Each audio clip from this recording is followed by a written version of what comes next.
Heya, it's Dr. Susan Peirce Thompson, and welcome back to our Best of the Vlog series. In this vlog, we're going to be talking about how people who stick with their bright lines long term tend to get more and more particular about the hours between sunset and bedtime. It's called The Day Begins at Sunset, and I have experienced this myself, that the longer I stay in food recovery, the more care I give to those pre-bedtime hours, because a bright day starts the night before. Check it out. So this week's topic is one I've covered before, but never in a vlog. I actually covered it in a blog. You may not know that I used to have a blog, but I did. I had a blog for a very brief time in early 2015. I turned it into a vlog with videos. I believe the first vlog was August 5th of 2015. So it's been about 8 years that every Wednesday I've been putting out a weekly video vlog. But originally I wrote them by hand, and it took me, I don't want to say all week, but it definitely took me a full day or two of work to write a blog, because I'm quite exacting about my writing.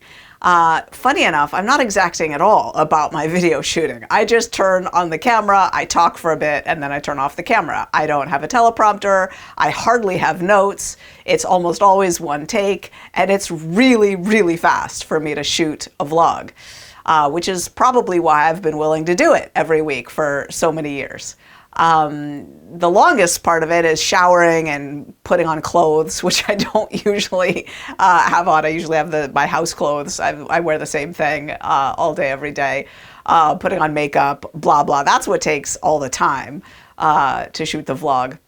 The actual shooting of the vlog is very, very quick. There is a little bit to thinking of topics and so forth, which I kind of like. I kind of like it. But anyway, I wrote about this in a blog, which you might be amused to read. You can find the blogs the same way you find the vlogs. They're searchable.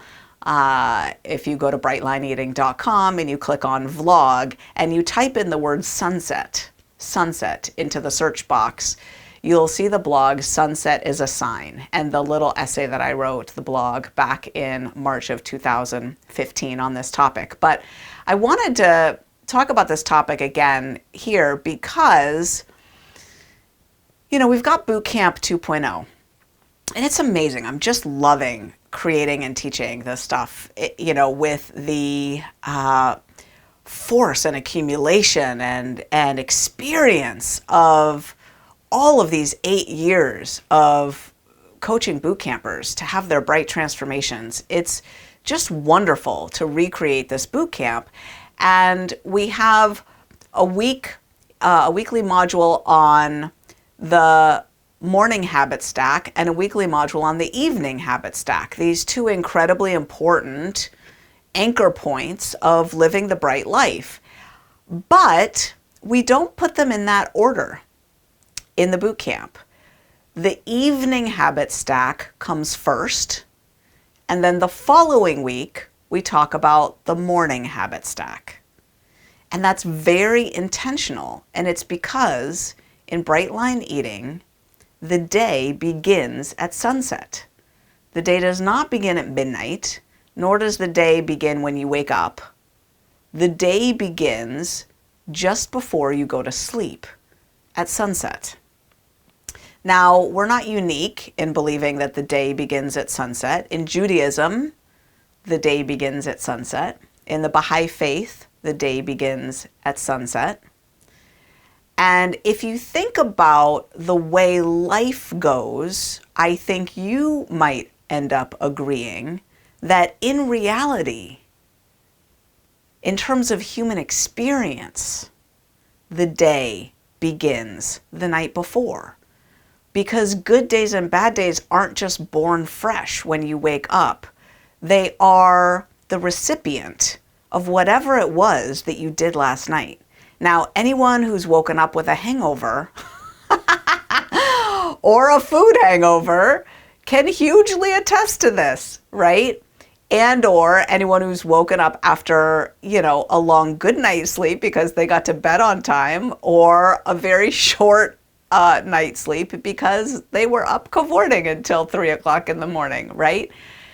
The reality is that our bright day is the recipient of what we did last night. And the huge, obvious way this is true is whether or not we wrote down our food the night before. Whether we planned out what we were going to eat today. If we wake up in the morning today and we already know what we're eating and we know it's in the fridge, it's in the house, and for some people, I know they run their Brightline eating program such that their food is already weighed out. The meals are prepped. They're ready to grab and go. Then you are so ahead of the game in terms of having a bright day. If you wake up and you don't know what you're eating and, you're going to try to make decisions all day in the moment, yeah, good luck making that a bright day. You might, but my guess is you won't, 365 of those days in a row, right? Not likely. So the day that we have has everything to do with the night that we had last night. And I just want to share a couple of things that, are interesting to think of in terms of how to shut down the day, how to transition properly into an evening that's going to set you up to have a beautiful, bright day the next day. One is this notion of shut down complete, which I believe is a Cal Newport saying. Cal Newport has written some great books. One of them is Deep Work. And he talks about shutting down the day like the work day, like making it very clear that your work day is over and now you're transitioning to home life. Now, I think for some people who work somewhere, like let's say you work at a retail store in the mall. Well, your shutdown complete is pretty well done for you. As soon as you finish your shift and you clock out and you drive home, that's shutdown complete. You're not going to be doing anything at home for work. So when you leave the mall and drive home, your workday is over. But if you're like me and you work from home on your own business and you have a home office, well, shutdown complete is a lot harder. I'm frequently logging into my computer and, editing an email that's going out the next day right before bed, right? I don't have a clear shutdown complete. And that is, I was going to say a flaw. It's a growth opportunity for me in my recovery and in my life, is to work on shutdown complete. And if you work from home, maybe it is for you too,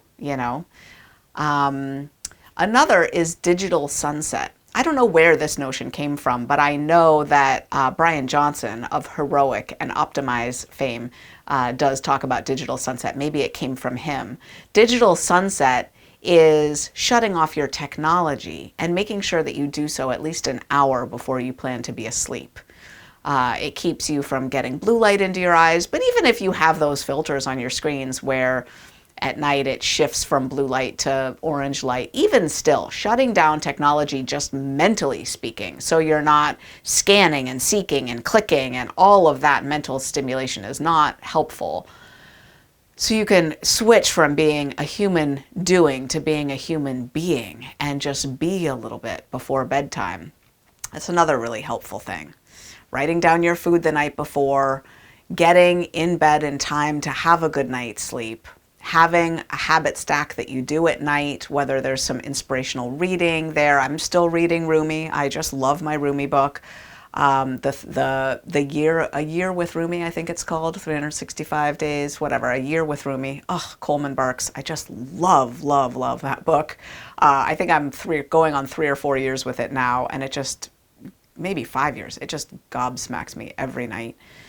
And I write in my 5-year journal. And I read the big book of Alcoholics Anonymous. I have certain things. I do my nightly checklist. I ebb and flow with the nightly checklist. Sometimes I use it, sometimes I don't.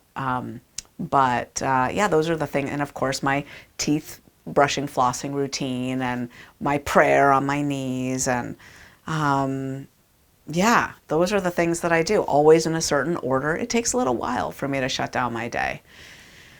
And when I do it in time to get a good night's sleep, I am the recipient of that gift the next day. Lately, I've not been. Lately, I've been having a really hard time getting enough sleep. And it's just because my days are so full and I'm enjoying my kids and I just want to be with them a little bit more. And yeah, just full life and then 6 hours of sleep. But when I do get 7.5 hours of sleep or 8 hours of sleep, I have a much better day because the day begins the night before. The day begins at sunset. So I just wanted to throw that out there this week so you can consider how you're doing, you know, from sunset till bedtime, how you're doing setting yourself up to have an amazing, brilliantly bright next day. That's the weekly vlog. I love you. I'll see you next week.